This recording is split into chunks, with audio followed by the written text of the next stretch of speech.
Assalamu alaikum. How are you? My name is Charles Vincent, and I am going to give a brief story about how I became Muslim.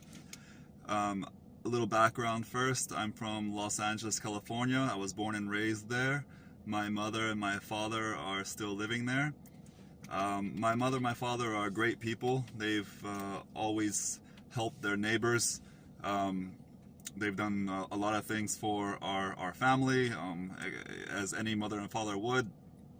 I grew up in the house with a lot of pictures of Jesus around the walls, a lot of pictures of Mary around the walls, a lot of Bibles on the shelves, but even still, we weren't really practicing the religion of Christianity. We never went to church together. We never prayed together. And I remember that when I turned 18 years old, I decided to make a conscious effort to learn about religion. I cracked open one of the Bibles that was in the house in an attempt to read it. I was curious, but just getting to the first page was difficult. Although, of course, this was in English, I didn't understand anything that was being said. I tried to read it and reread it, and it didn't work. I picked up another Bible sometime later, tried to read it again. I even attempted to read the Book of Mormon, and again, I couldn't get past the first page. Fast forward, I moved from Los Angeles to New York City in 1999, and New York City was great for a while. I had my ups and downs with it, but in around 2000 or so, I started to realize that I was having more downs than anything. I wasn't as successful in life as I thought I was going to be. In 2001, August 31st, in fact, I made a decision that day that I was going to leave New York. And the date is relevant for the story. I went out with a buddy that night one last time to say goodbye to New York, really hang out, have fun, and then I was going to leave to go back to California. That night, I was jumped by about 5 guys. 4 guys held me down on the ground, and 1 guy hit me in the face. When I stood up, the fight was pretty much over with. The cops were already there. They placed me on the hood of the car, and they told me to stay there while they called an ambulance. And I was questioning why, and they said, "You have a problem with your eye."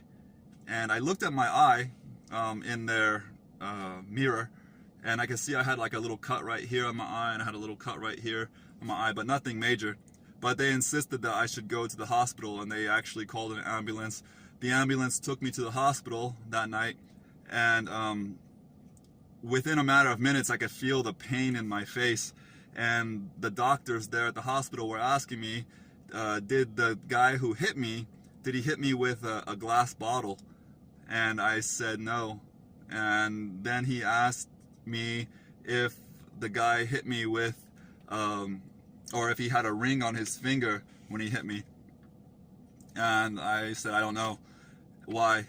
And he said, because your eyeball popped, and it popped like a balloon, and there's a hole in your eye, and we can't seem to find it because it's so damaged. And they told me that there was a great chance of me having my eyeball removed. That was quite a shock to me, and I denied them. You know, I said, no, I'm not going to stay here.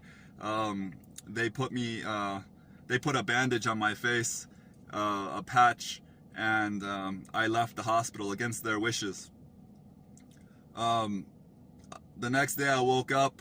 It was now September 1st, 2001, and I woke up from the immense pain I was feeling in my face. So that pain drove me out of the house. I quickly gathered any money I could in my apartment. I mean, I went around scrounging for money, change, anything I could find, just to go down to the pharmacy to go get some medicine. And I remember I grabbed like maybe $6 or something like this, but the pain was so intense. And my eye was actually really damaged by this time. I mean, it was coming out of its socket. There was a big blood bubble that was coming out, and I could see that there was severe damage to my eye. I walked for a long time to get to a pharmacy. When I got to the pharmacy, which was called CVS Pharmacy, it was in Jackson Heights, I believe it was, New York. There was a man outside the pharmacy, most likely from Bangladesh, and he had a table set up in front of the pharmacy, and on the table he was selling Qur'ans, and he was selling what's called miswak for your teeth, and he was selling beads for prayer. And I remember I stopped at his table. I asked him about the Quran. In all this pain, I asked him about the Quran, and I asked him if it was in English, and he said no, it was in Arabic. I went inside the pharmacy.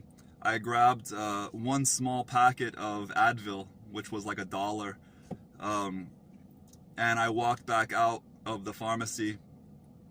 I stopped at his table again. I opened up one of the Qur'ans, and the Quran actually had English and Arabic, and on the bottom was something that's called tafsir, or which is like the explanation of the Quran.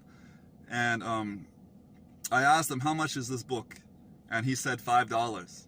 And I looked at it for a second, then I put it down, and I said no, and I walked away, just wanting to go home. And I walked maybe about 20 feet, and then for some reason I turned back around and I went back to the guy, and I bought the Quran, and I put it in my pocket, and I didn't read it or anything. Then September 2nd came, September 3rd, September 4th. On September 4th, I was noticing in my vision there was this black ring in my vision, and it was in my peripheral. So every time I moved my head, you know, I couldn't catch this ring, but there was something there. And as the day was going on, the ring was getting darker and darker and darker. And so by 4 o'clock in the afternoon, I had this black circle in my vision, and then eventually I couldn't see any longer out of my eye, and I was really scared about this. Obviously, I took myself back to the hospital, and the doctors, same doctors, told me, as they as they would, they said, "We told you so. We told you this was going to happen.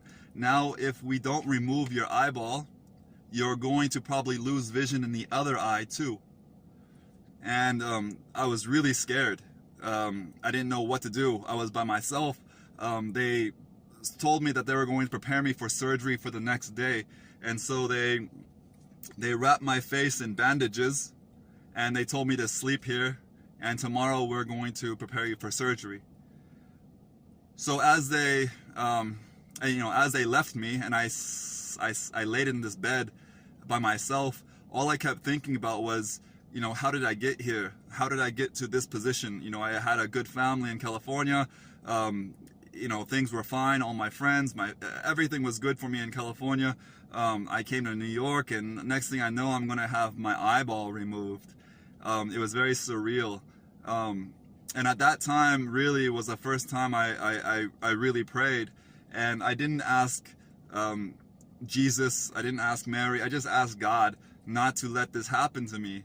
And I made a conscious effort that, a conscious decision that, should everything be all right, I'm going to look into religion again. And then I fell asleep. The next day I woke up again, and I can hear the noises in the hospital. I can hear the people walking around me. I can hear the beeping of machines. And then the doctor came to me, and he asked me, "Mr. Vincent, are you awake?" And I said, "Yes." And he said, "How do you feel?" Which I thought was a silly question. And I said, "How do you think I feel?" And he began to remove the bandages from my face. He's unwrapping my face. And when he did, my eye was just destroyed. But I can see out of my eye. And I was so happy. But I was doing one of these tests on my eyes, you know, my vision going back and forth, and I was so excited, and I told the doctor, I can see out of my eye. And he couldn't believe it. He said, "Are you sure?" I said, "Yeah." And he did some quick tests on me, and he said, "Hey, listen, you know, we won't have the surgery if you can see on from your eye." And he released me from the hospital.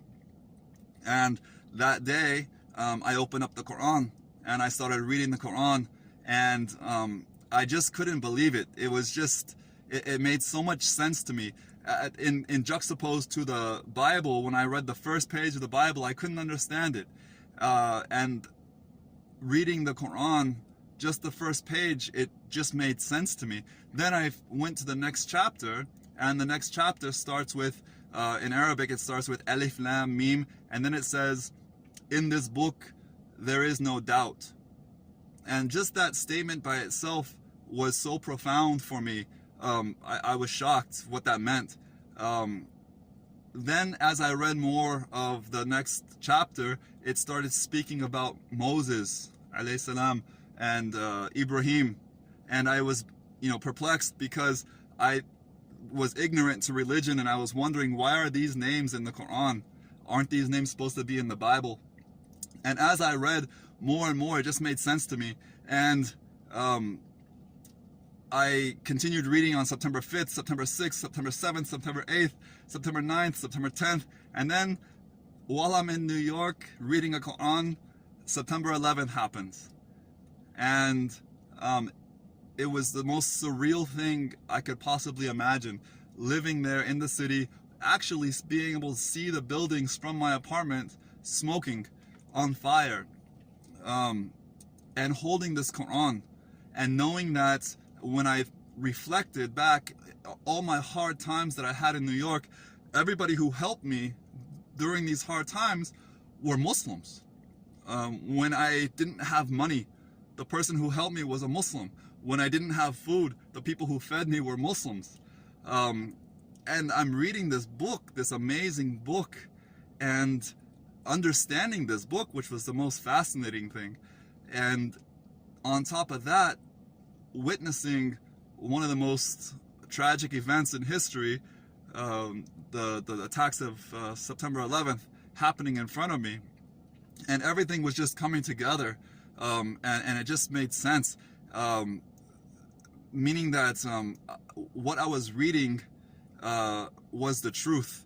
And seeing how all the Muslims were coming and denouncing these acts of terror, and knowing that this was not part of the religion, and it was, you know, their kindness, their sweetness, made it more so the truth for me. Also, you know, the foundation that I had was this book that I was reading. At this time in September, at this time in 2001, Ramadan was just 2 months away.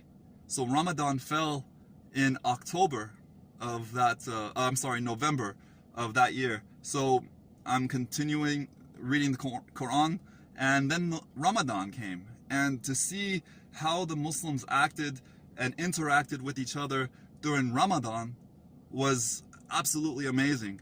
Now keep in mind, you know, the buildings are still, you know, it's only 2 months ago the buildings fell, and you know, everyone is still scared. No one knows what's going to happen, but there was some sort of serenity and some sort of peace I was finding with this book, and understanding and seeing everything happening in front of me. And I began going to the masjid, to the mosque, and seeing the Muslims, how they pray. And I just knew at this time during Ramadan, I went to one of the Jummah prayers, the Friday prayers, and I listened to the Imam give a lecture in English, and it was the truth. It brought together everything that I was looking for, as far as the understanding of Christianity and the understanding of Judaism, and knowing that Islam was the final message for these religions. And it wrapped things up nicely for me. And I went to the Imam right after the the lecture or the prayer was finished, and I told him I wanted to become a Muslim. And it was Friday. The mosque was packed full of people, and I took my shahada, or I testified that I wanted to be a Muslim, and that's how it went. Strangely enough, I'm able to now speak easily with my parents and my friends and family back in California about the religion, and explain it a little bit better to them. And inshallah, one day I hope that Allah is going to switch their hearts and bring them into this beautiful religion. Assalamu alaikum.